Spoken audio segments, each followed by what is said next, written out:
Hello, you sentient ball of stardust. My name is Casey Davis. I'm a therapist and I'm an author of the book How to Keep House While Drowning, where I talk about ways to make it a little bit easier to take care of yourself when you're overwhelmed, stressed, have mental health issues, physical health issues, or maybe you're just in a hard season of life.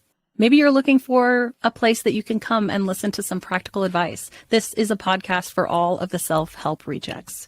We're going to talk about skills for survival and self-kindness. And I'm going to leave the pop psychology at the door. I promise not to tell you to meditate or to journal. We're just going to give you some really insightful conversations with hopefully some practical advice. So I don't believe you need to pick yourself up by the bootstraps. I don't want you to just try harder, and I don't believe that laziness exists. So join me over on Struggle Care, where we can find compassionate solutions that help us function a little bit better.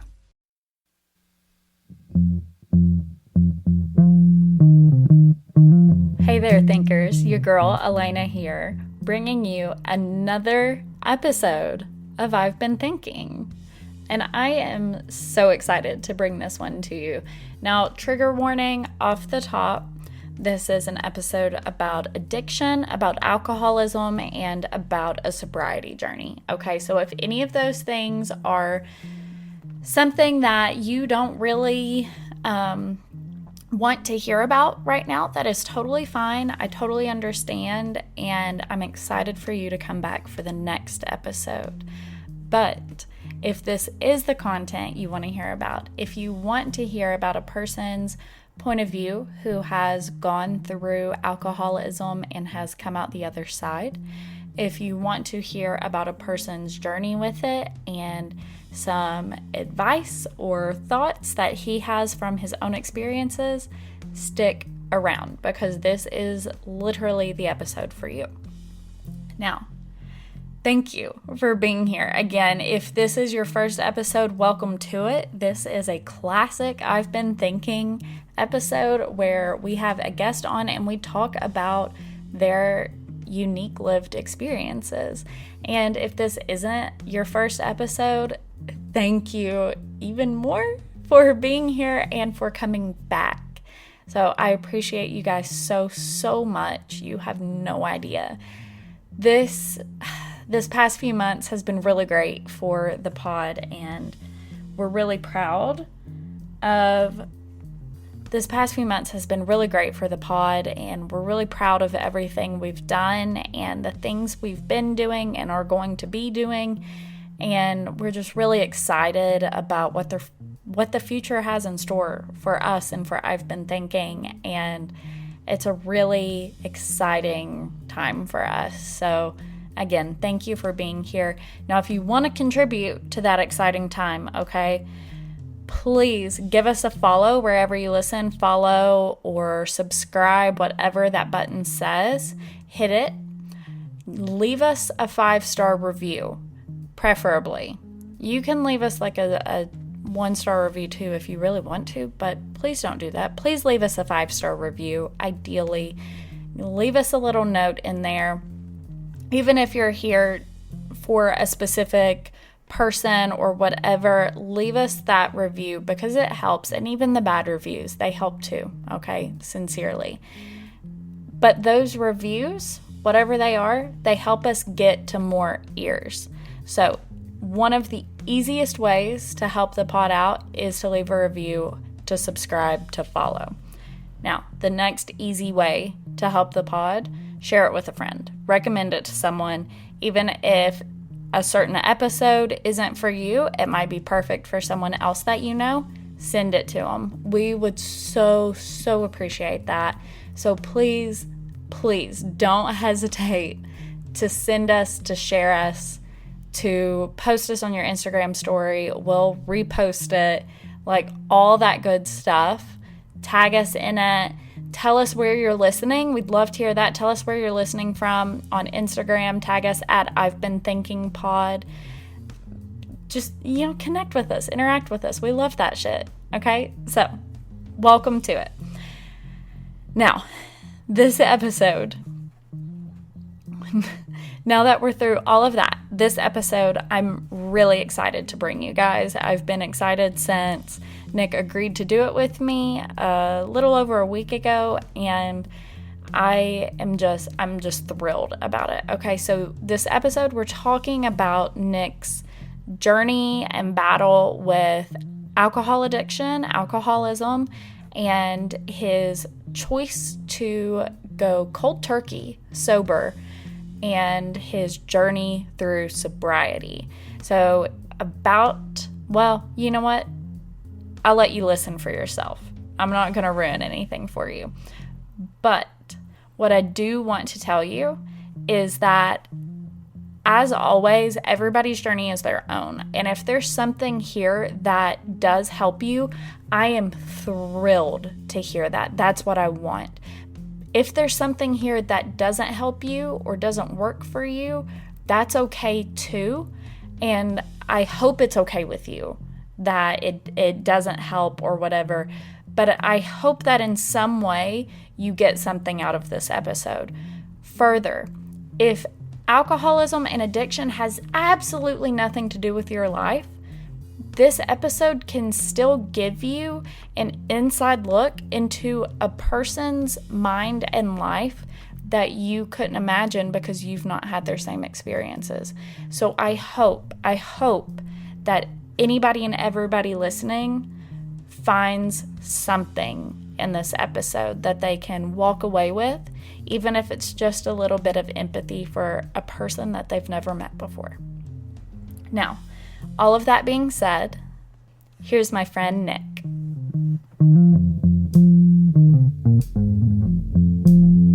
Hi, my name's Nicholas. I'm 27 years old, and I'm an acrylic realist painter out of Niceville, Florida. I didn't know you were only 27.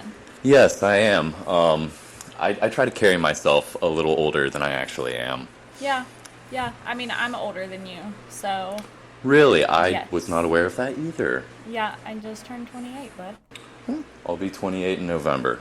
Well, there we go. So I'm like, what is that, like 4 months older than you. That's really funny. I had no idea. Well, so that's how you and I met, was at Artful Things in Niceville. We're both artists there, and you started coming in the gallery. Like, you've had stuff in there for longer than I've been there. You've had like your older car pieces and that kind of stuff, and in the past year you started doing a lot of work on originally birds and then kind of transitioning into animals in general, and you've got a really cool style that I'm really excited for my listeners to get to see and to know, because I'm definitely going to link all of your stuff in our show notes and everything, and on our Instagram. But that's how you and I came to know each other, was through our art. And the other day we were hanging out, and you shared with me what brought us to today's episode topic. So do you want to tell us a little bit about that, what we're talking about? Yes, I had mentioned that my art had changed drastically over about the past year and a half. And the reason for that being, this coming up August 12th, I will be 18 months sober. So in that past year and a half, I've really taken my artwork and kicked it up a notch. Every single painting I've done, I've made better and better than the last. And, painting was the main thing that got me through the remission from alcohol and got me through becoming sober and sticking to my sobriety. Because it was not easy, and I'm sure everyone who has gotten sober will tell you that it's not a fun process at all. And my painting is the main thing that kept me sane through that. So when you say sobriety, you were an alcoholic. Yes, I was. Can you tell us at what point that began, and a little bit about that, like how that came about, I guess? I started drinking about the same age as everyone else. You try your first alcoholic beverages usually around like 16. But I started drinking regularly when I was about 17. When I was about 17, I started drinking usually about every night. And as the years went on, it got worse and worse. And it got to a point where at one time I was drinking a fifth of vodka every night. And then it just continued spiraling out and out of control. And it ultimately got to the point where I was waking up every morning, just dry heaving until I was throwing up blood, until I went out and I got my first drink. And I had to shoot down those 3 or 4 shots before I could even start to operate properly. And by operating properly, at this point, I had pretty much lost all of my bodily functions. My hands didn't work. I had lost complete control over my bladder. My entire body was vibrating at all times of the day. I could not stop the shaking. It was constant. And I really let it get that bad, and it almost killed me. It's not a good feeling, like feeling your organs shutting down and knowing that if you don't do something, like I was going to die. Like there was no doubt in my mind that I was going to die if I didn't do something to change the path I'd been on for the past 10 years.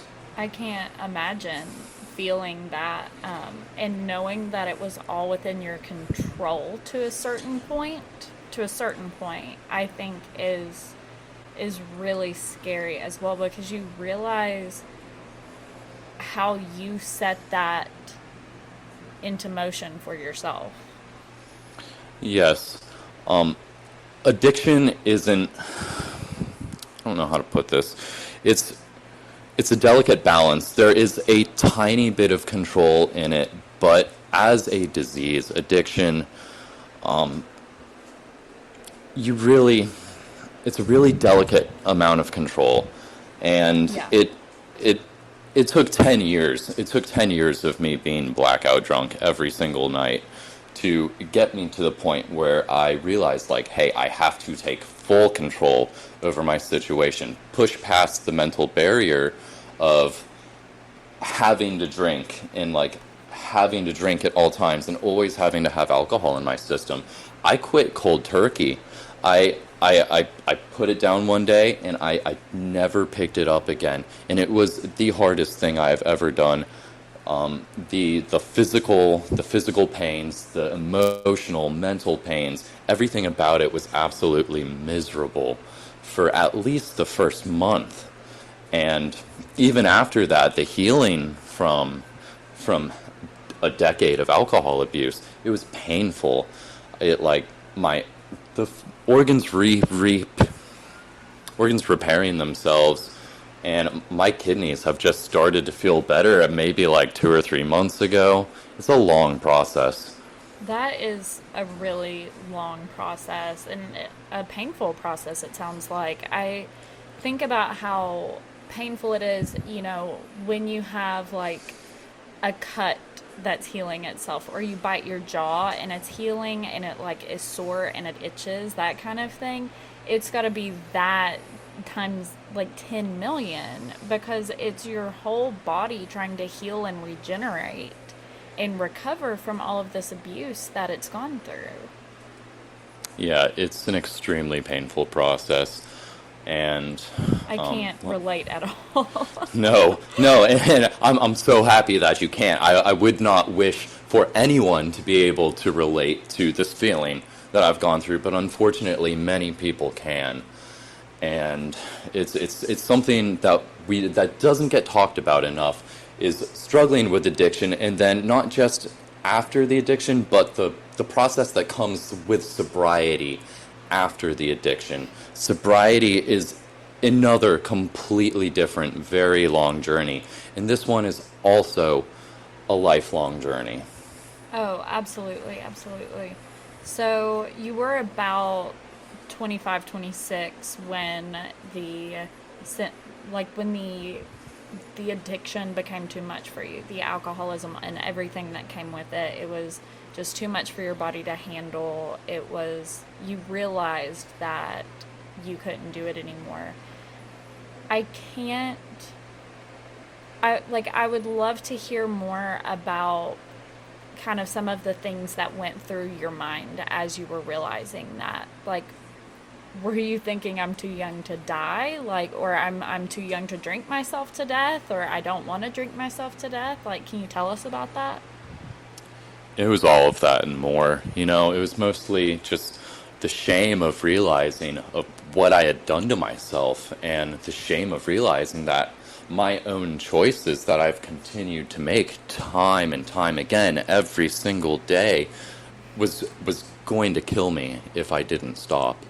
And that was a really sobering realization that that I was at my end, and I had done this to myself. The amount of shame I felt, the amount of hatred I had felt in what I had done to myself, and how my parents and my family and my friends were going to take it if when I just didn't wake up and passed away. It was the amount of shame was unbearable. Like, to think that I could have drank myself to death. It's obscene. And that's when I decided that I needed to do something about it. That I wasn't going to let my drinking habit kill me. I didn't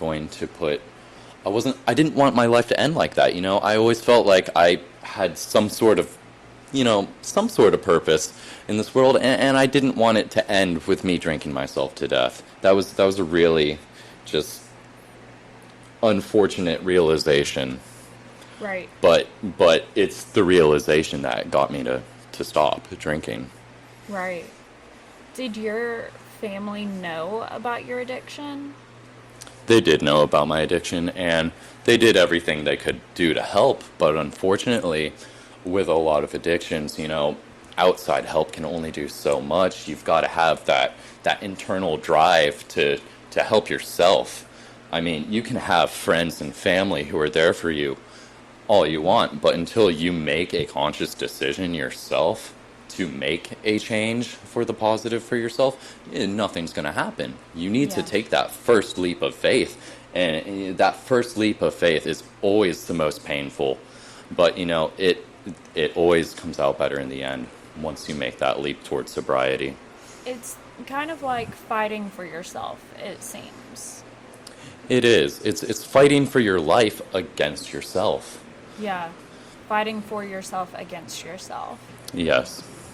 I think that's really interesting because, like we also mentioned, there is such a small degree of control that you have in that situation because you are fighting yourself. You're fighting your body and what it thinks it needs, and like all of those different factors depending on the addiction too that keep you coming back to it. So that's got to be really overwhelming.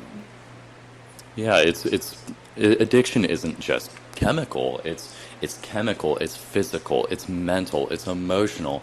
And in order to get sober, you have to break through all of those boundaries to prevail to the other side, you know. It's just your body's addicted to the chemical itself, but it's also a physical addiction. When you're drinking, like you've got that hand to mouth like reward response. You drink something, you get a buzz, and it's hard to break that as well. You've also got the mental addiction of thinking, I need to drink something, I need to drink something. And it's the same with nicotine addictions, like I need to hit something, I need to smoke something. And so it's a lot of different mental barriers that you have to break to gain full sobriety. Can you tell us about some of the ways that you went about that? Because like you said, you just quit cold turkey. So, and that's friggin' hard. It was extremely hard. I'm still surprised but very happy that I did it. Because it definitely wasn't easy. Yeah, what made you decide on cold turkey versus like weaning yourself off or like going through a program or something? Because you didn't go through a program. You told me before that you did it all on your own, correct? Yes. So tell us about that. I had realized over excessive alcoholism for the past 10 years that if I didn't, that the only way for me to quit was going to be cold turkey. I knew I had no control over moderation. I knew I couldn't control myself. And I knew that going to groups or going to therapy would just make me more upset about it. And, it's not saying it was it's the best choice for everyone, but I knew that in order for me to get sober and stay sober, I had to choose the hard path, and I had to be able to push through it to ensure that I wasn't going to go back to my old ways. I had to completely change my mindset, change my lifestyle, and change every aspect about my life. And I knew that was the only way that I was going to make this sobriety work, or else I was just going to fall right back into my bad habits. Right. And ultimately, it is for every person who's making this kind of decision for themselves, it's about finding what's going to work for you. And I can't imagine how difficult that can be. And I'm sure a lot of people have to try multiple different things before they find and figure out what's right for them. But that knowledge of yourself and who you are, and that this is the only way you could envision yourself coming out of it alive on the other side, I'm sure that was very helpful to you in saying, like, I know that this is what I have to do, and I have to do it now, or I'm literally going to die. Yes, and a huge part of it is keeping a positive mindset and thinking towards the positive future, no matter how much it hurts or how much you're struggling. You have to remember that if you push through, it all turns out better on the other side afterwards. And like I said, the first month after I quit drinking was absolutely horrifying. I barely slept at all. I was shaking in my bed the entire night. I had to get up like every 45 seconds to use the restroom, to pee a little bit, and it was just miserable for about a month solid. But after that, I felt 100 times better already at that point. And it only got better after time. Every month got better, and every month got better. And then around the 9-month period, I felt like an entirely new person. Mentally and physically, I felt absolutely incredible in every single way. I had never felt this before in my life. So I just had this thought, and I realized that for the chronology of this, I should have asked you sooner, but I've just realized that I don't have any way to fathom what it's like to operate on a daily basis as an alcoholic. Because I was thinking to myself as you said that, 9 months later, you felt like a totally new person, mentally, everything. And I was like, I can't fathom what it would be like to just be drunk going about my life. Like, would you be comfortable telling us a little bit about that? Yeah, of course. I mean, it wasn't fun. I'll tell you that straight off the bat. It wasn't fun at all. You wake up in the morning. I know I'm going to be late to work because I've got to go to the liquor store to get my couple shots before I go into work late. So, that was how I started every morning towards the end of my drinking. And then just going through the day, trying to do my regular day-to-day job while I'm shaking this entire time. I have to constantly use the restroom because my body's just trying to push all the poison out of my body, and I keep pumping it back in. And just, sneaking alcohol into everywhere I go, always having like an airplane bottle of something in my side pocket. It's a miserable existence, just miserable. And I was ashamed of myself and what I was doing the entire time, but I didn't stop because I was like, I've been doing this my whole life, and like other people do it. It can't be that bad. Like, what's bad about like drinking all day, you know? Until it like physically became too much for me, and then it's just my health declined so fast when it got to that point. It's just uncontrollable shaking all day. No, nothing I could do could stop it. It didn't matter how much I drank. I couldn't stop the shaking. I woke up every morning dry heaving, throwing up blood. You know, my body was shutting down. I was going through organ failure. It was horrifying. It was miserable. And I wouldn't wish it upon anyone. And, you know, and that's what I was living like day to day. That was my day to day experience as an alcoholic, was living an absolute hellish nightmare of my body decomposing from the inside. And it was all my fault. It was all stuff I was doing to myself, and that was it was miserable. It was absolutely miserable. Like we said, there's only a certain level of control that you had at that point, that you like consciously had at that point. Yes, my decision to get sober was based out of spite, purely out of spite for hatred and shame of what I had become. I hated the man I had become. I was ashamed of who I was as a person, and I was like, I can't go down this way. This isn't who I am. This isn't who I am. I need to get my pride back. And you know, it's just, it was a split-second decision, because I knew if I didn't make that decision, I was going to die, and that was something I could not control. Right. That was something I had zero control over.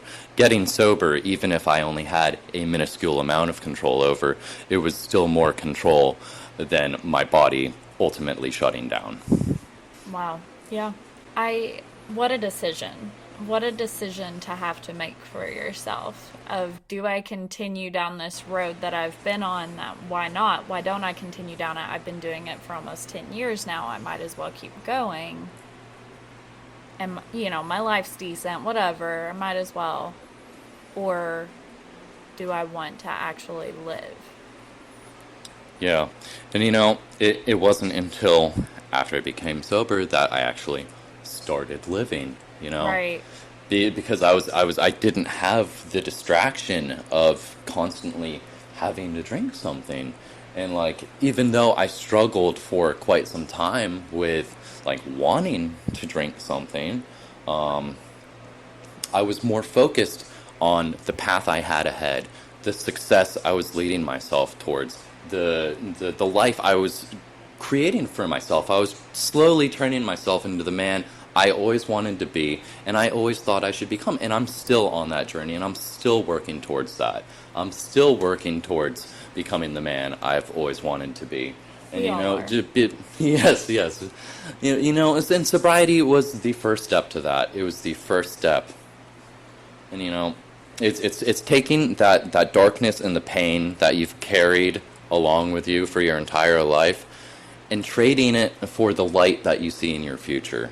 Right. The light you can see ahead, you know, the future you want to make for yourself, not the future that has been laid out for you by genetics or past decisions or anything. You create your own future, and you're able to change what you're doing at any time to do that. All it takes is a positive mindset and the drive to succeed at whatever you set your mind to.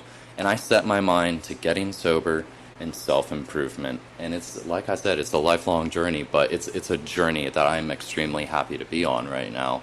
I love that. I love that for you. I love that. And I'm really excited to get to share this part of your story with my listeners, because I think that hearing the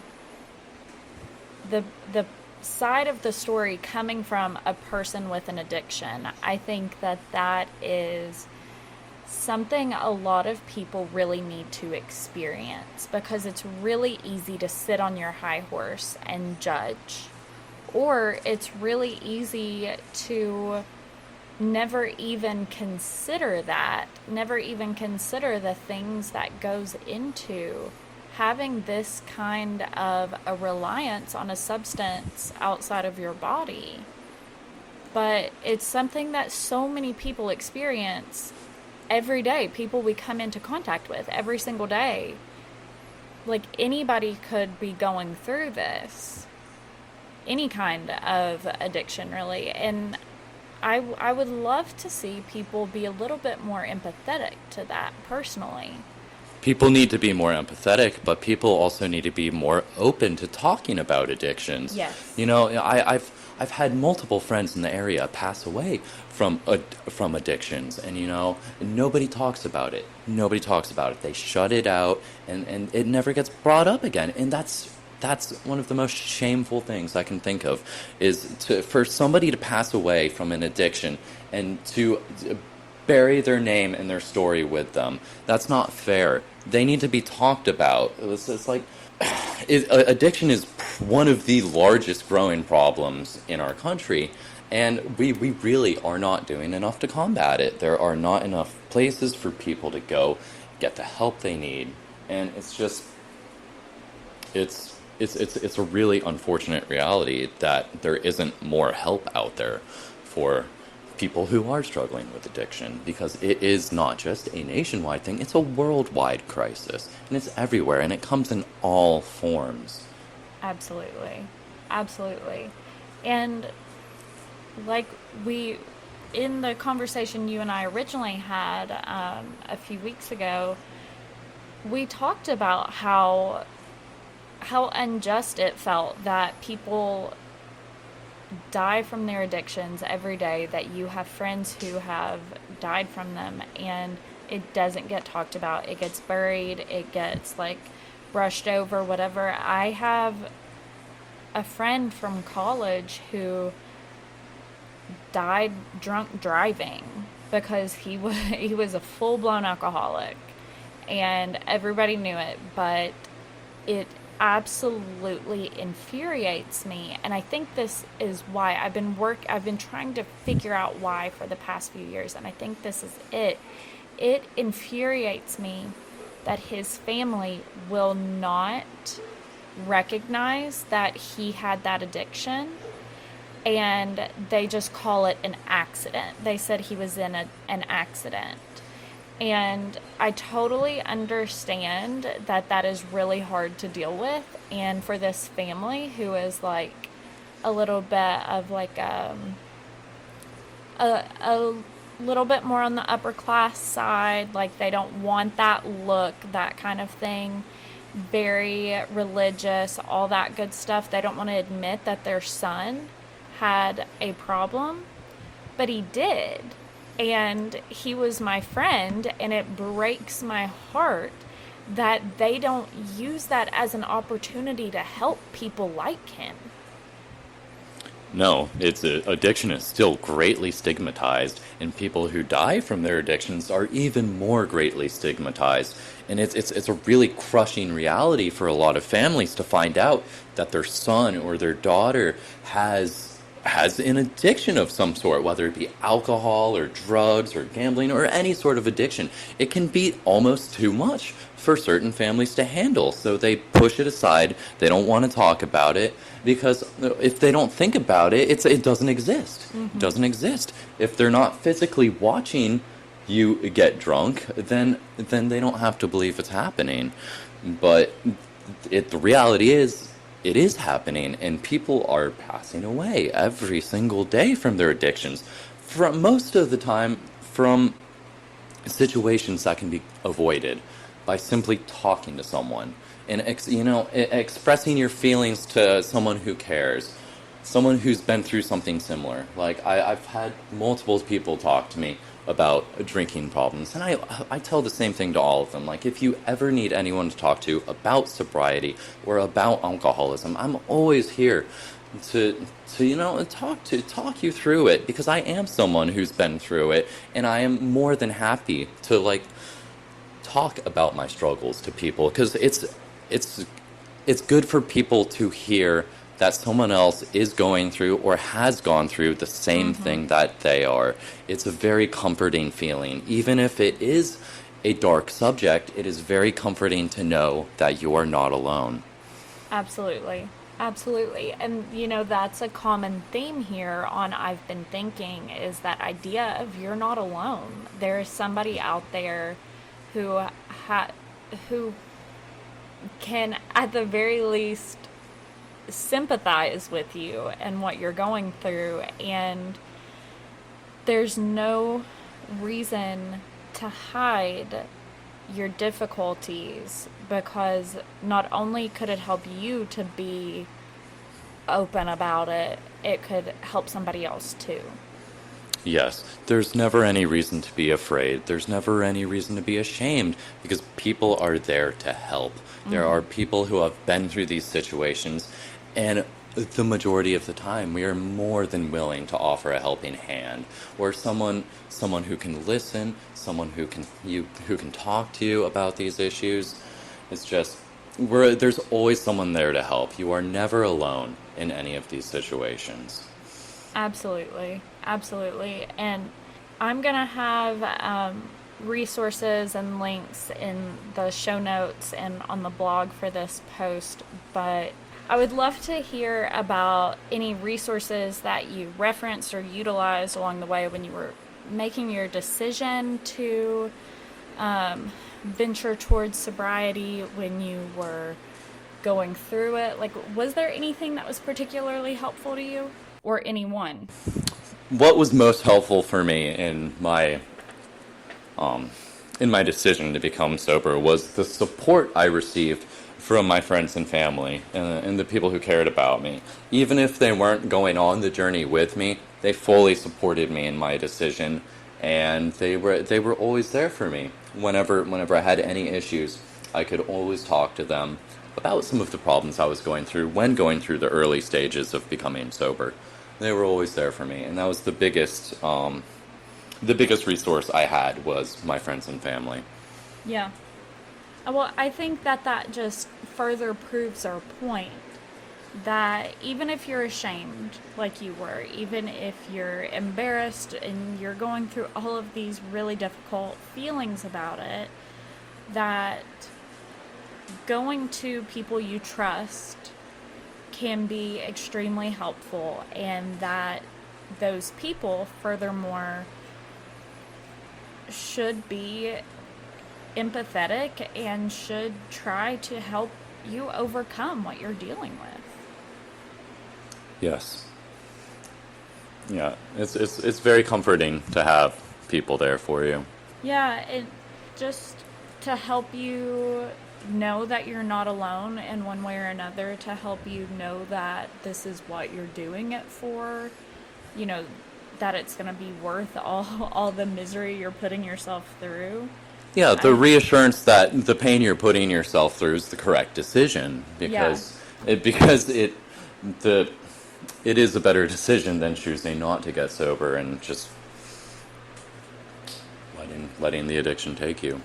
Right. And I'm sure that it wasn't always easy around friends. I don't know many of your friends outside of... Actually, I don't really know any of your friends. I know your mom, but I don't really know any of your friends. But you were working in the restaurant industry. You mentioned that friends of yours who weren't going on that journey with you, but they were still supportive of your decisions. Like, was that ever difficult or triggering to be around people that weren't making that decision for themselves? Not necessarily. There are some places I still not go to, but tend to avoid, just given my past and stuff like that. I'm not avoiding people and I'm not avoiding situations. It's just, if I can keep myself out of areas that have like sort of negative nuances to them, like different bars and stuff, I stay out of bars. And just generally speaking, I stay out of bars. And it's not because I'm afraid that I'm going to be tempted to drink or anything. It's just because it's a situation and a surroundings that I don't feel comfortable in anymore. And it's just, It's not for you. It's not for me anymore. And I tend to be more of a homebody now. I like staying home. I like painting. I like working on my Lego sets. Very much a homebody now. And it's because I went out all the time and I was constantly getting drunk, like with friends and stuff like that at bars and like even in other public locations. It's just, it wasn't, it was a bad experience and I don't feel like going through it again. Right. Absolutely. Do you ever have people who do try to tempt you back into it? Like, are there people in your life who attempt that?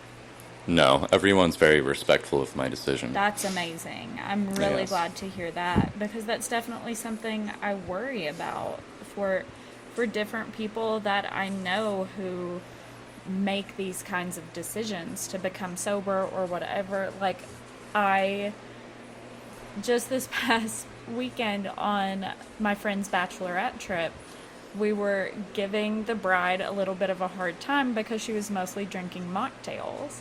And we're like all in good jest. And that's what I finally told her because I was like, Kara, I want you to know that at least me personally, I'm not actually mad at you for not drinking.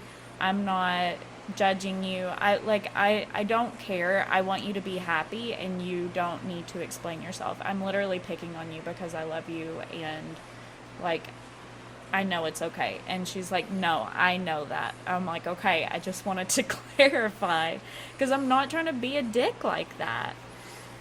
Yeah, And there is a right, clear right. difference between like being joked with by your friends and people who obviously care about you and have your best like regards in intention, and then the other people like randos at the bar or something trying to pressure you into a drink. Right. There's a big difference. Right. Exactly. Um, I wanted to clear my conscience for a second. yeah, I was yeah, like and my confessional. But like that like you said there is a big difference, but I worry about that for people.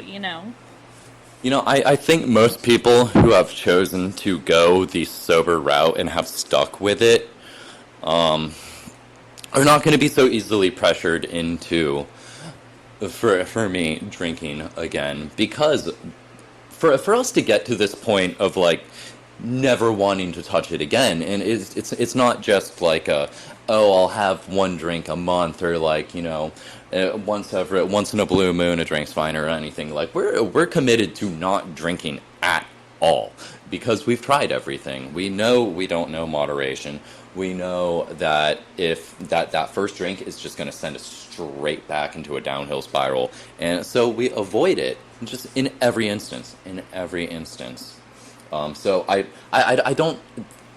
It is hard to be in those situations when people are offering you alcohol as a sober person. However, I think the majority of the people who have made this lifelong decision to be sober have the mental fortitude to be able to turn down a drink in every situation. Right. That I think that is a really awesome insight. And I also think that people who have made that decision for themselves, if they do still feel weak, hopefully they're not going to put themselves in positions where they might be tempted. Which, again, like, it's not their fault if they are, like, hassled by another person, but hopefully until they feel confident and strong, they'll, like, kind of try their best to stay away from those. Yeah, and that's what I did for like the first couple of months I was becoming sober. I completely avoided all of those situations. I didn't want to be anywhere near it. I didn't want anything to do with it just because I wasn't comfortable in myself at that point to have 100% faith that I wouldn't take a drink or have a sip of something.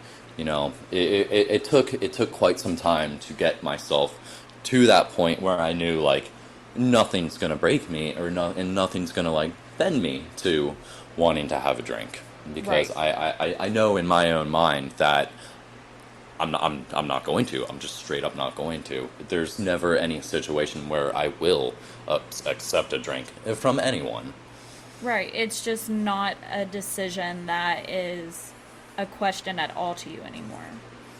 Yeah, and it would be the same as like if you were at a party and you didn't smoke and someone offered you a little bit of marijuana. If you were a strong proponent of not smoking, you would say no in every single instance.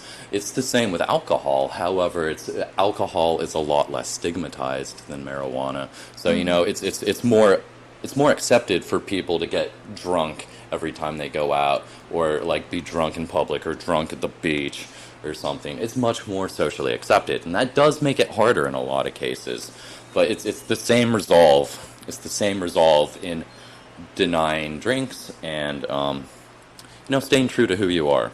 Right. Well, and it's also, like you mentioned, because alcohol is less stigmatized, it's more acceptable to pressure somebody into it, too. Yes, and a lot of people see it as a joke to like feed people too many shots or like get them drunk. A lot of people, they think it's a joke. They think it's funny, and a lot of people did think it was funny to get me drunk and to have me pass out at the bar. A lot of people did think it was funny, and maybe I thought it was a little funny at the time too. But looking back, it wasn't funny at all. It was Right. fucking pitiful. It was pitiful, to be honest. And like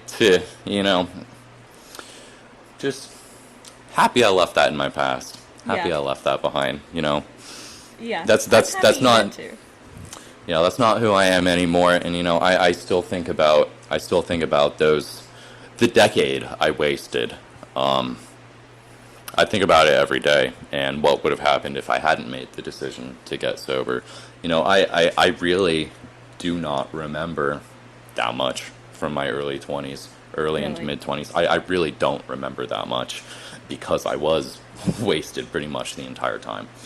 And I really did waste those 10 years that I drank. And that was also one of that feeling that you've wasted a large chunk of your life getting drunk was a huge push for me to stop drinking, because that created a lot of the shame I felt. Yeah, I can imagine it did. I know that in the instances where I feel like I've wasted something or I have some kind of regret about something, it's really upsetting, and mine aren't even nearly the same level. No, as and that. I go through the same thing now. Like if I feel like I wasted like an hour during the day, I could have done something more productive. It's not a good feeling. Right. Like you want to feel like you're doing something positive with every minute you have. And it's not a good feeling when you realize you've wasted something, whether it be money or time or investment in something else. And to realize you've wasted a decade that you don't really remember, it was a crushing realization. Yeah, I can only imagine. Well, Nick, thank you for spending this time with us and telling us about your experiences. I'm really glad that you did and you were vulnerable like this with us. And I'm also really glad that now the thinkers can hear more about this experience that they might not Yes. have any prior like intimate knowledge of. Yes. You can it's never too late to change the path you have set ahead for yourself. I like I said, I'm working on becoming what I've always wanted to do. I finally got my painting career taken off. Or trying to just get it to take off. I think it is. Thank you. I'm on a much happier, much healthier path than I've ever been on in my life, and I owe all of it to my sobriety and to my art, my painting.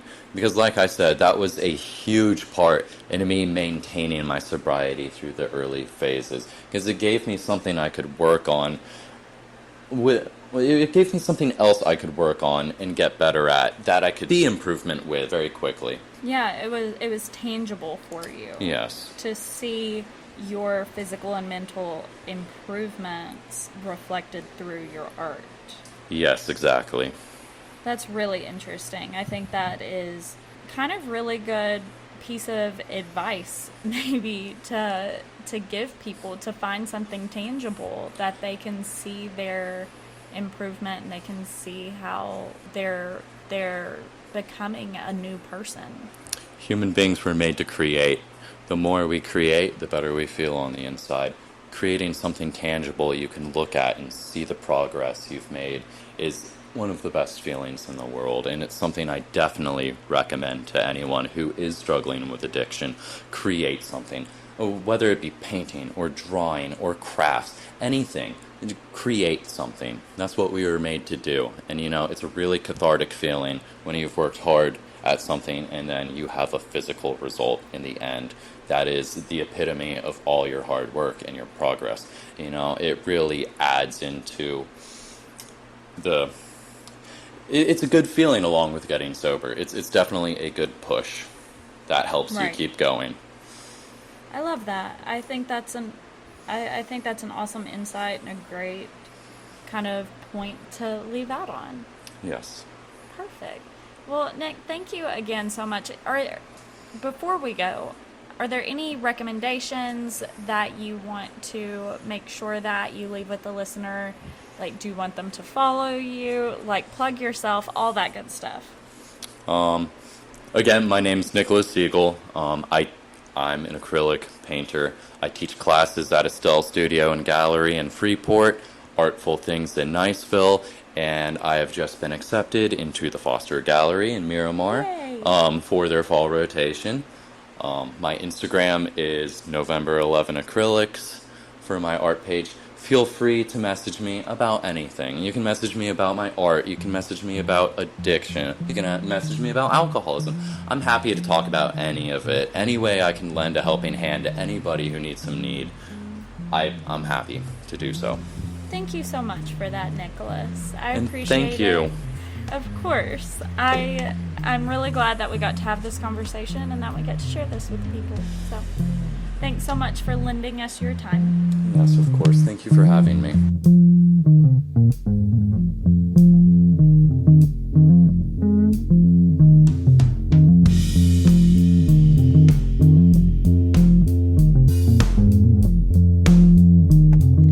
Y'all, thank you so much for listening to this episode. Nick, again, thank you for being here. I hope that this episode gave you guys something to chew on, gave you maybe something helpful, or just maybe something new to think about. That's what we're all about here at I've Been Thinking. So, hope you guys enjoyed. Now, while you're still here, I'm going to remind you, make sure you follow us on Instagram at I've Been Thinking Pod. We love to put little updates out, whatever, share some personal stuff sometimes, all the good stuff. Make sure that you give us a share, you give us a follow, you give us a subscribe, whatever it is. That helps us more than you know. And again, if you've not already, leave us a 5-star review, ideally, because that helps so much. But the number one way we're going to grow is by you telling a friend about us. Tell a friend that they should listen to I've Been Thinking. That's how we're going to grow, and that's how we're going to turn this show into the next big thing, into the next, most incredible thing you've ever listened to, and we're going to be doing episodes with the craziest people you can imagine. Like here's to manifesting having an episode with Matthew McConaughey one day, and then the next week we'll have an episode with Joe Blow from East Tennessee, right? That's what we're about here, and that's what we want, and that is what you guys can help us get. So share with a friend, and we're gonna get there. Sound good? I can't wait. All right, now final little plug.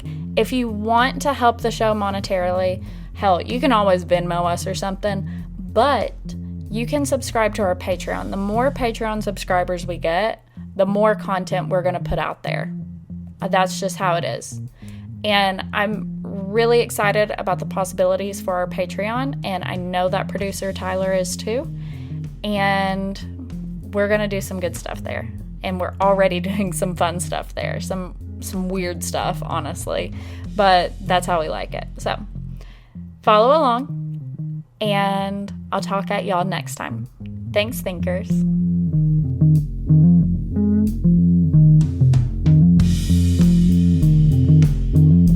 This episode of I've Been Thinking was hosted by me, Elena Grace Campbell. It was mascotted by Winifred Moore Campbell. And we are proudly presented by Stoveleg Media.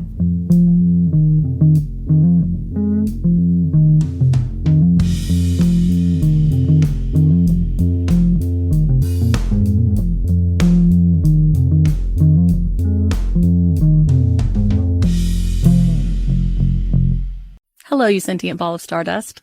My name is Casey Davis. I'm a therapist and I'm an author of the book How to Keep House While Drowning, where I talk about ways to make it a little bit easier to take care of yourself when you're overwhelmed, stressed, have mental health issues, physical health issues, or maybe you're just in a hard season of life.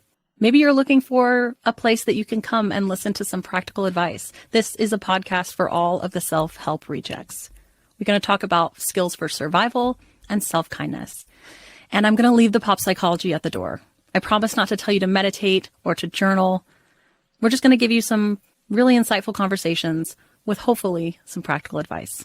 So I don't believe you need to pick yourself up by the bootstraps. I don't want you to just try harder, and I don't believe that laziness exists. So join me over on Struggle Care, where we can find compassionate solutions that help us function a little bit better.